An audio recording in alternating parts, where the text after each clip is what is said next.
प्रिय बहनों, भाइयों और महानुभावों, आपकी तरह कोरोना वायरस अर्थात कोविड-19 महामारी से मेरा जीवन भी प्रभावित हुआ है।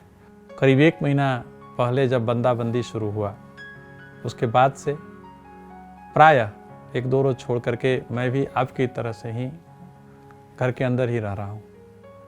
मैं भी आप लोगों की तरह से ही इस अकल्पनीय वैश्विक संकट से जो विभिन्न चुनौतियाँ उत्पन्न हुई है, उससे मैं भी प्रभावित हूँ। पूरी समाज प्रभावित है। जब मैं कोई समाचार सुनता हूँ, देखता हूँ,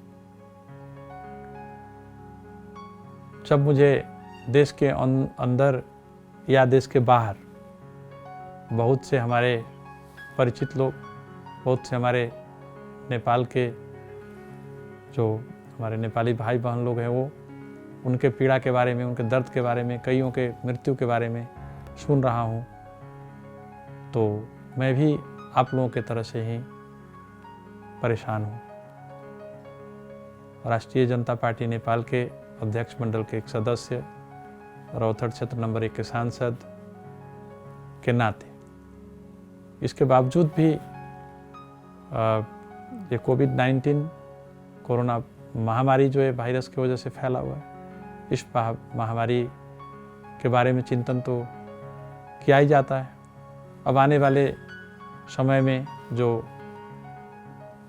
बारिश या ये होने वाली है, उसके संदर्भ में, राजनीतिक विषय वस्तुओं के संदर्भ में, हमें देश और मदेश की समस्या के संदर्भ में, कई लोग विभिन्न जगह पे फंसे हुए हैं, उनके संबंध में भी चिंतन करना पड़ता है।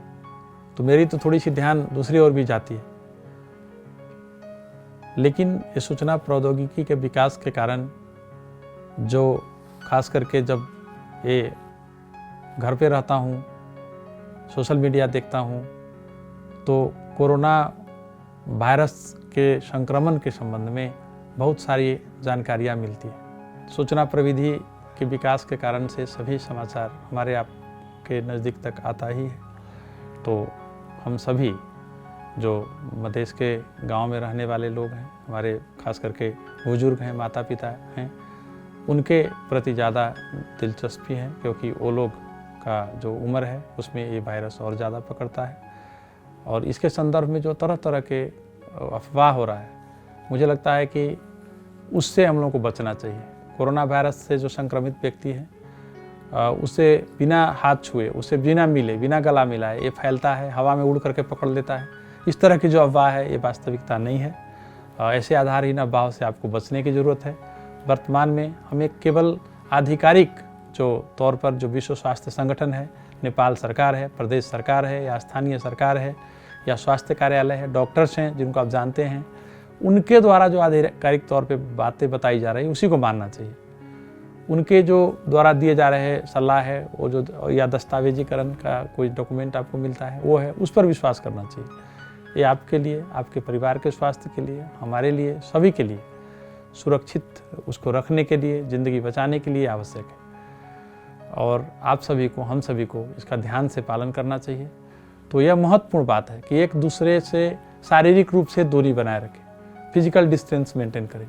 जैसे आजकल लोग सामाजिक दूरी कर रहे हैं मीडिया में, गांव के घरों में यदि आप दूसरों से मिलते समय आप कम से कम 1 मीटर की दूरी रखनी चाहिए। 1 मीटर लगभग 3 हाथ होता है, या 3 फीट से कुछ ज़्यादा होता है, तो आपको वो दूरी मेंटेन करना चाहिए। यदि आप 6 फीट की दूरी मेंटेन करते हैं तो वो अत्यंत ही सुरक्षित है। और अब पर्व त्यौहार है, मेला है, बाजार है, या आप अब शादी विवाह का समय है, मंदिर जा रहे हैं, कहीं जा रहे हैं, तो आप भीड़ भाड़ में न जाएं।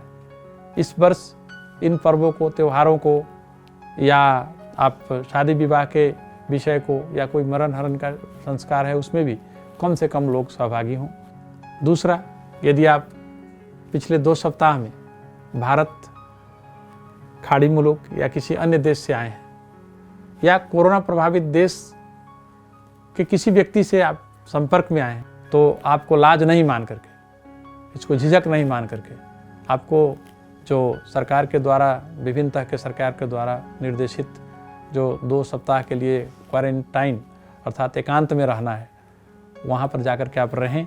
इससे कोई इज्जत प्रतिष्ठा नहीं जाएगी, इससे आपका जान बचेगा, परिवार का जान बचेगा, समाज का जान बचेगा, देश को कम परेशानी होगी। तो इसीलिए आप या यदि आपके नज़दीक में क्वारंटाइन नहीं है तो आप अपने परिवार में ही एक कमरा में अलग रहें। कमरा अलग नहीं है तो आप कम से कम एक बेड अलग करके रहें।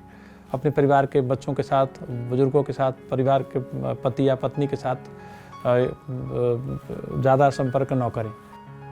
यदि आप के पड़ोस में कोई बाहर से आया है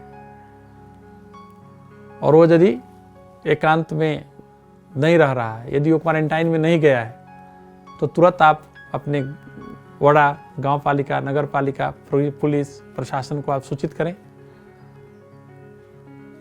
क्यों लोगों को क्वारंटाइन में रखा जा रहा है, क्यों लोगों को एकांत में रहने के लिए कहा जा रहा है कि यदि कोई बीमार आदमी, बीमारी आपके अंदर में है या आपने किसी बीमार आदमी से संगत कर लिया है विगत में, आप उसको छू दिए हैं, वो आपको छू दिया है, आप बगल में बैठ कर के आप यात्रा किए हैं, तो एक आपको तो जो हो रहा है सो हो ही रहा है। आपके परिवार के सभी सदस्य इससे इन्फेक्टेड हो सकते हैं, सभी सदस्य में एक कोरोना वायरस घुस सकती है उसके शरीर में। तो उसके लिए अपने लोगों को बचाने के लिए, परिवार के जनों को बचाने के लिए, अपने मित्रों को बचाने के लिए, अपने स्वजनों को बचाने के लिए निगरानी करना चाहिए। कई बार कोरोना वायरस का तुरंत ही इसका कोई लक्षण नहीं दिखाई देता है, तो ऐसे स्थिति में भीतर ही भीतर मान लीजिए आपका रोग प्रतिरोधी क्षमता ज़्यादा है, आपको कुछ नहीं हुआ, लेकिन आपके बगल में कोई बीमार है, कोई आपके परिवार का बुजुर्ग आदमी है जिसका रोग प्रतिरोधी क्षमता कम है, तो उसको पकड़ लेगा। आपका ऑटोमेटिक ठीक हो जाएगा, लेकिन वो दूसरे को पकड़ लेगा। इससे क्या होगा, उसकी मृत्यु हो सकती है। परिवार के सभी लोगों को एक साथ पकड़ सकता है, एक दूसरे को देखने वाला कोई नहीं रहेगा, पारिवारिक सामाजिक व्यवहार चलाने वाला कोई रहेगा, पानी देने वाला कोई नहीं रहेगा।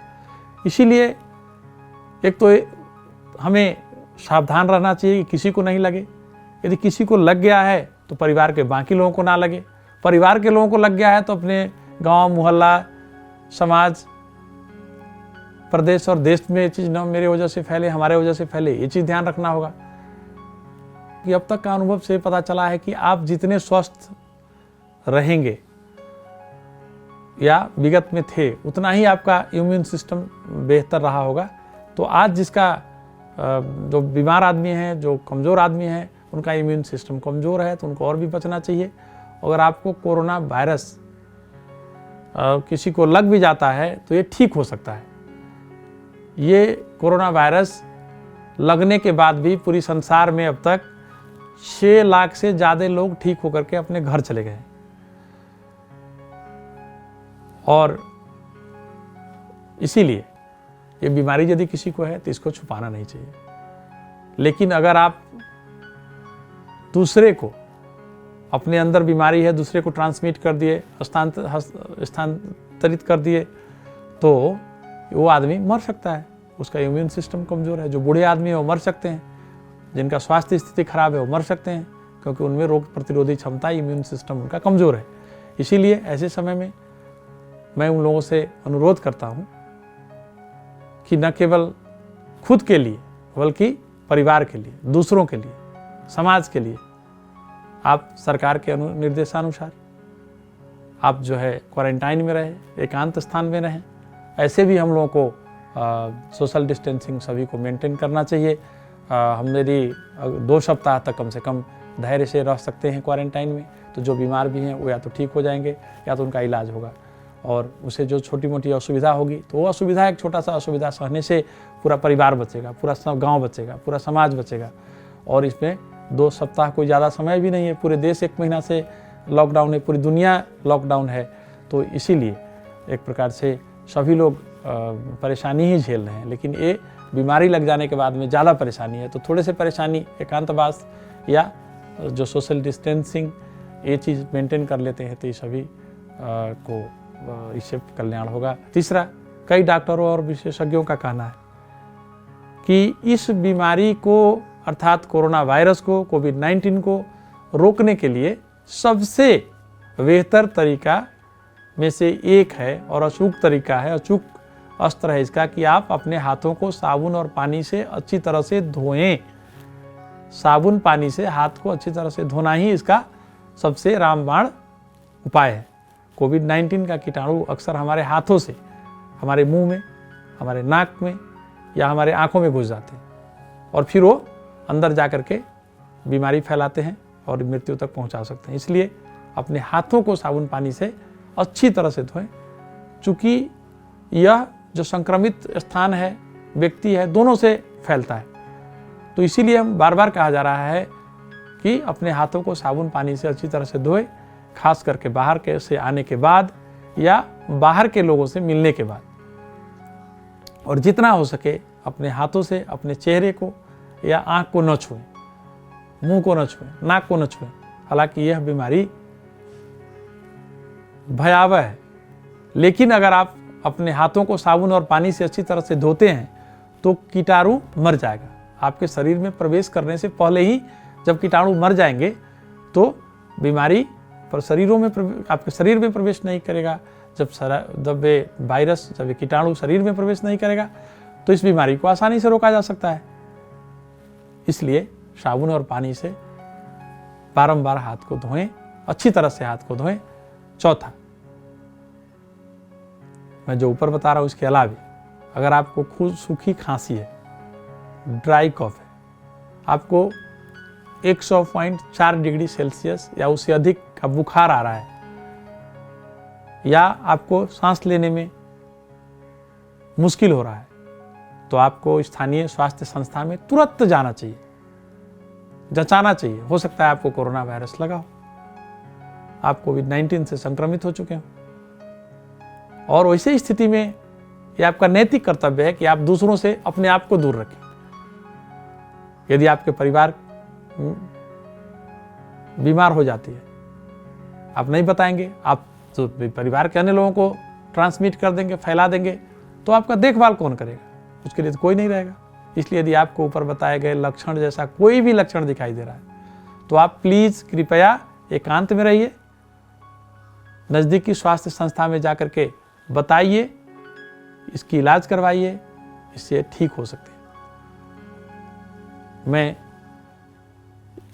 सभी से अनुरोध भी करता हूं कि जो विश्व स्वास्थ्य संगठन के द्वारा जो निर्देशित है कि आप अभी की स्थिति में मद्यपान और धूम्रपान ना करें, आप शराब ना पिएं, सिगरेट ना पिएं, बीड़ी ना पिएं, इससे स्वास्थ्य पर नकारात्मक प्रभाव डालता है। यह बीमारी से लड़ने की क्षमता अर्थात रोग प्रतिरोधी क्षमता को कम करता है। इसीलिए यदि आप इससे बचते हैं, यदि आप सावधानी बरतते हैं, तो कोरोना वायरस फैलने की संभावना कम होगी। यदि शरीर में भी चला गया है तो रोग प्रतिरोधी क्षमता ज़्यादा है, तो उसको लड़ करके उसको खत्म अंदर में करेगा। इसलिए मेरा मानना है कि आप न केवल मेरी बात को एक बार सुन लीजिए या सुन चुके, बल्कि इसे व्यवहार में भी लागू कीजिए। मेरा हाथ जोड़ करके आपसे आग्रह है, इसे आप जरूर लागू करिए व्यवहार में, जिससे हमें इस कोरोना वायरस की बीमारी को से लड़ने का शक्ति प्रदान होगा। इसको हमको एक साथ दूर करना होगा, हम इसे दूर कर सकते हैं। यदि आप सभी ऊपर बताए गए विषयों को पालन करते हैं, मानते हैं, तो कोरोना वायरस, कोरोना महामारी से हम अपने को, अपने परिवार को, अपने समाज को, अपने प्रदेश को, मधेश को, इस नेपाल देश को और पूरी मानवता को, पूरी दुनिया को बचा सकते हैं। और इसके अलावा इसका कोई उपाय भी नहीं है। अंत में मैं देश के अंदर और विदेश में कोरोना से संक्रमित सभी नेपाली भाइयों बहनों, माताओं, बुजुर्गों के शीघ्र स्वास्थ्य लाभ का कामना करता हूं। मैं चाहता हूं कि हम सभी संयमित होकर के लॉकडाउन का पालना करके अपने हाथ को साबुन पानी से धो करके, मास्क का प्रयोग करके हम सभी जो है इस विश्वव्यापी कोविड-19 जो एक कोरोना वायरस से संक्रमित फैलने वाली महामारी है, इससे हम इस दुनिया को, देश को, मधेश को बचा सकते हैं। और अंत में मैं आप सभी से यह भी आग्रह करता हूं कि जो लोग इस कोरोना महामारी की वजह से अपना प्राण गंवाए हैं, उनके आत्मा के शांति के लिए हम सभी प्रार्थना करें। और जो लोग संक्रमित हैं उनको शीघ्र स्वास्थ्य लाभ का कामना मैं किया ही हूँ। मैं आप सभी से उससे भी ज़्यादा ये निवेदन करना चाहता हूँ कि आप सभी से बचें। धन्यवाद।